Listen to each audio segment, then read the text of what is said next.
Job లేక ఇబ్బంది పడుతున్నారా? అయితే మెడికల్ కోడింగ్ మీకు మంచి ఆప్షన్. వెంటనే కాల్ చేసి కోర్సులో జాయిన్ అవ్వండి. నమస్తే రమ్మగారు. నమస్తే జయ. ఏదైనా మంచి కథ చెప్పండి రమ్మగారు. సోమవార వ్రత మహత్యం చెప్తా.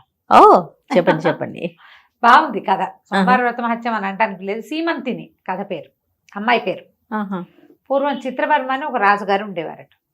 అయితే రాజుగారికి బోళ్ళంత మంది మగపిల్లలు వరుసగా పుట్టేది 8 మంది మగపిల్లల తర్వాత లేక ఒక ఆడపిల్ల పుట్టిందట. పిల్లంటే భలే ప్రీతి. ఆ పిల్లకి సీమంతిని అని పేరు పెట్టారు.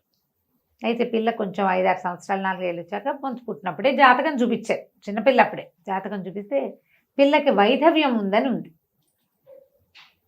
ఇది మహాభారత కాలం తర్వాత ఇంచుమించుగా అప్పటిదే కథ. వైధవ్యం ఉందనేసరికి చాలా చింతపడ్డాడు. లేక పుట్టిన పిల్ల పచ్చగా పసుపు బొట్టు పెట్టుకుంటే బాగుంటుంది. వైధవ్యం ఉందనేసరికి ఏం చేస్తారు?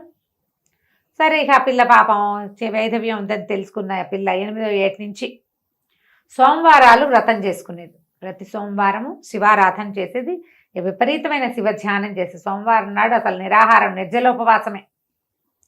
చాలా శ్రద్ధగా శివ పూజ చేసుకునేది.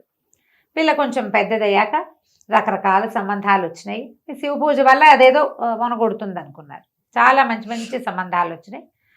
ఒక అబ్బాయి అయితే అసలు ఈ పిల్లనే చేసుకుంటానని వచ్చాడు. ఈ వచ్చిన అబ్బాయి ఎవరు? నలుడు దమయంతి ఉన్నారు కదా, వాళ్ళ మునిమనవుడు.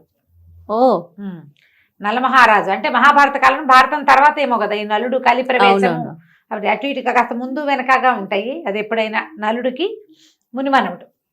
చంద్రాంగదుడు అబ్బాయి పేరు. బాగుంది, చక్కగా ఉన్నాడు. పిల్లని చేసుకుంటామన్నారు. పెళ్లి చేసుకున్నారు. పెళ్ళైన తర్వాత ఏమైంది? పెళ్ళైన 3వ రోజును 4వ రోజును పడవ మీద నది మీద దీనికి వెళ్తానన్నాడు, వ్యాహ్యాళికి. సరే బాగానే ఉంది. చాలా పెద్ద గంగా నది. ఆ నదిలో పడవెక్కాడు, వెన్నెట్లో వెళ్ళాలని. ఈ అమ్మాయి గట్టు మీదే ఉంది. అమ్మాయి వెళ్ళాల. పెళ్లి కూతుళ్ళు పెళ్లి కొడుకు నావ ఎక్కకూడదు పెళ్ళైన 16 రోజుల లోపల, అట్లా ఉంది నియమం.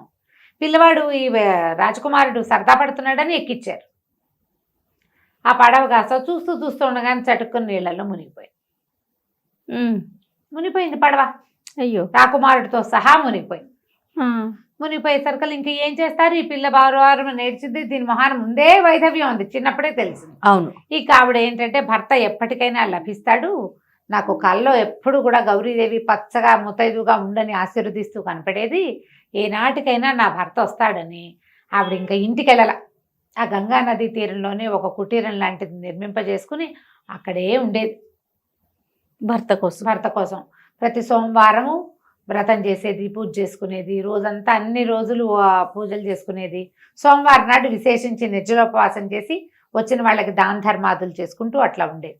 ఇక రాజుగారు కూడా ఏం చేశాడంటే, పిల్ల అంత బాధపడుతుంటే ఏం చేస్తాము, అక్కడే ఒక రాజభవనం కట్టించి ఒక ఆవిడ కొంచెం చిలకత్తల్ని సహాయకారిని కొంత సైన్యాన్ని విడిచేసి ఉంచేశారు.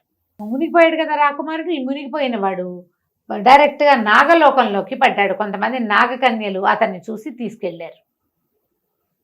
తీసుకెళ్లేసరికల్లా నాగుల రాజు అయినటువంటి తక్షకుడి సామ్రాజ్యం అది.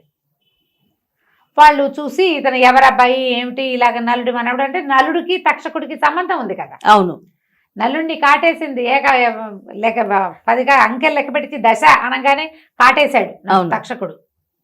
ఆయన వల్లే కదా ఈయన ఆకారం కూడా మారిపోయింది కదా. ఆ తక్షకుడి నలుడి మనవడు అనగానే ఆయన ఏమన్నాడు, ఉండు నా దగ్గర కొంచెం నీకు ఆరోగ్యం చేకూరక పైనుంచి పడిపోయాడు కదా అని అట్ట పెట్టుకున్నాడు. కొద్ది రోజులు ఈ నాగలోకంలో ఉన్న వింతలు, విడ్డూరాలు, విచిత్రాలు, విశేషాలు అన్నీ చూసి కొంతకాలం అయ్యాక భూలోకానికి వెళ్తానన్నాడు. సరే పంపించారు. పంపిస్తే ఎక్కడైతే మునిగాడో అక్కడే మళ్ళీ పడవలో ఎక్కించి పంపించారు. పంపిస్తే ఈ అమ్మాయి కదా 3 ఏళ్లలో ఇతను అప్పటికి చిన్నపిల్లాడు కదా, 18 ఏళ్ల వాడు. పెళ్లికి 21 ఏళ్ల వాడు అయ్యాడు. కొంచెం పొడుగు ఎదిగాడు, కొంచెం మీసాలు పెరిగినాయి. గబుక్కుని గుర్తుపట్ల భర్తని. అతనే జ్ఞాపకం ఆనవాళ్ళు కట్టాడు పిల్లని. అంటే ఈ పిల్ల పెద్ద వయసు ఉన్నది కాదు, 12 ఏళ్లదో 14 ఏళ్లదో అంతే. అక్కడి నుంచి భార్యని దగ్గరికి వెళ్ళి నేను చంద్రాగదుడిని అని చెప్పాడు. దాంతో అమ్మాయి చాలా సంతోషించింది. భార్య భర్త కలుసుకున్నారు. వీళ్ళు మళ్ళీ రాజ్యం అంతా బోళ్ళంతా పండగ సందర్భాలు ఏమంటారు సంబరాలు అన్నీ జరుపుకున్నారు. వాళ్ళకు కూడా కబురు చేశారు. చంద్రాంగదుడి అమ్మ నాన్నకి పిల్లవాడు దొరికాడని, కుర్రాడు పెళ్ళి కొడుకు అన్నీ బాగా ఉన్నాయని. అది సరే అక్కడి నుంచి రాజప్రవేశం చేశారు. కూతురు అల్లుడు ఇద్దరు కలిసి తమ దగ్గరే ఉంచుకున్నారు. ఉంచుకుంటే కొద్ది రోజులు అయిన తర్వాత నిషధ రాజ్యానికి పంపించారు. అయితే ఈ అమ్మాయి ఇక్కడ సోమవార వ్రతం అలవాటు ఉంది కదా, నిషధకి వెళ్ళాక కూడా ఎప్పుడు మానేది కాదు. సోమవారం నాడు దంపతులుగా ఎవరు కనిపిస్తే, ఓ భార్య భర్త ముష్టి వాళ్ళు వచ్చినా సరే వాళ్ళకి చక్కగా కూర్చోబెట్టి భోజనం పెట్టి కాలు కడిగేది, భోజనం పెట్టేది, బాగా చేతి నిండా కానుకలు ఇచ్చి దండిగా కానుకలు ఇచ్చి పంపించేది. సోమవారం నాడు వెళ్ళిన దంపతులకి పంట. మామూలు రోజుల్లో ఆవిడ ఏం లేదు, ఆవిడ పని ఆవిడ చేసుకునేది. సోమవారం ఆవిడ పూర్తిగా ఉపవాసం ఉండేది. సోమవార వ్రతం వల్లే భర్త తనకి దక్కాడని ఆ రోజున దాన ధర్మం చేయటమే విధిగా పెట్టుకుంది. అయితే ఆ కాలంలో ఈ నిషధ సామ్రాజ్యంలో రకరకాల గురుకులాలు ఉండేవి. ఓ ఇద్దరు విద్యార్థులు స్నేహితులు, వాళ్ళు ఏంటంటే చదువైపోయాక డబ్బులు లేవు.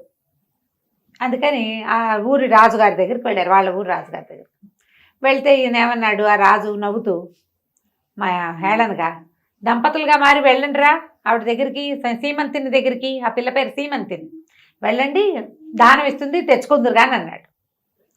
దంపతులుగా ఎలా వెళ్తారు? ఇద్దరు బ్రహ్మచారులు ఇంటికి వచ్చేశారు.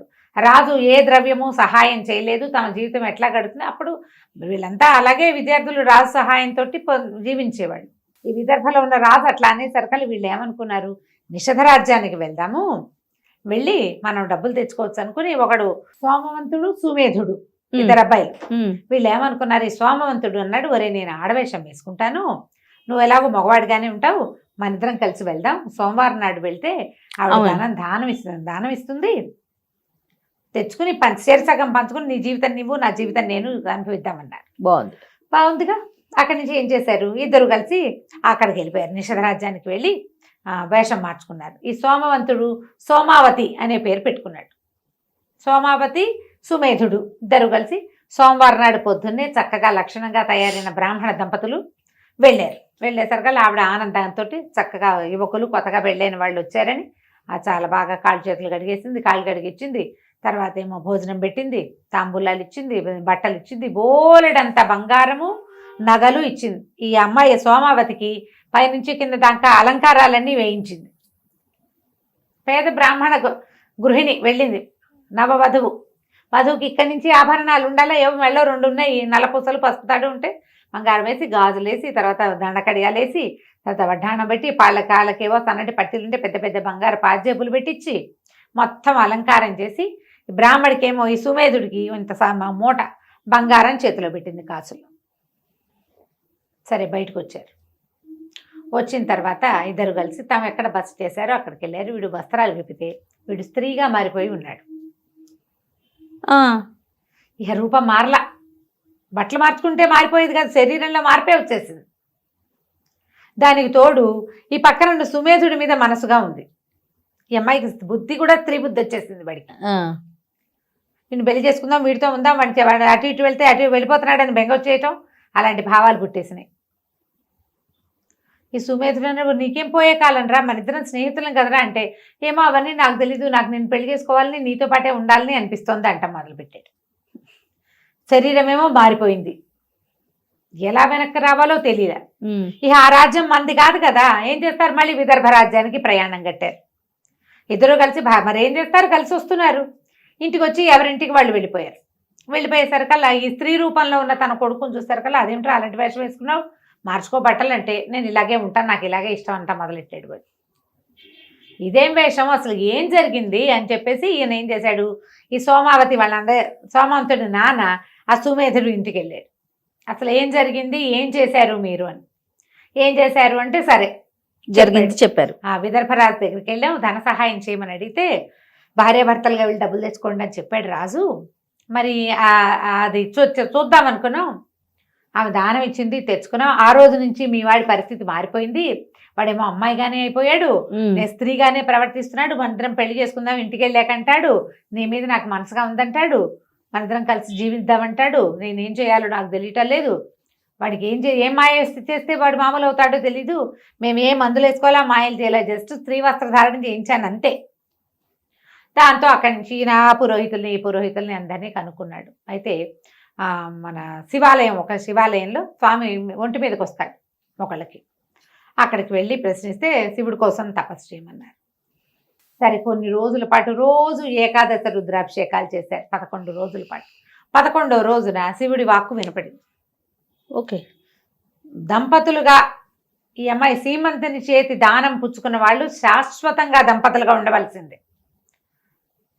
ఆ అమ్మాయి యొక్క వరప్రభావం అలాంటిది. ఆ అమ్మాయి సోమవార వ్రతం చేస్తూ చనిపోవలసిన భర్తను బతికించుకుంది. ఆ తాలూకు మహత్యం అది. పతివ్రత ఉమ్. పాతివ్రత్య మహత్యాన్ని మనం మార్చలేము. పాతివ్రత్య మహత్యం మారదు, శివుడి వల్ల కూడా కాదు. ఈ జీవితానికి వాడు సోమావతిగా ఉండవలసిందే. కన్యాదానం చెయ్యి అని చెప్పి వచ్చేసింది ఆజ్ఞ. ఇంకేం చేస్తారు?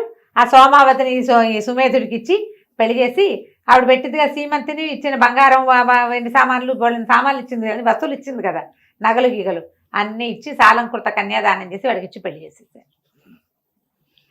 పతివ్రత కథ. ఆ తర్వాత అప్పుడు ప్రజలంతా చెప్పుకున్నారు ఆమె ఎవరిని ఎలా దీవిస్తుందో అలాగే ఉంటుందని.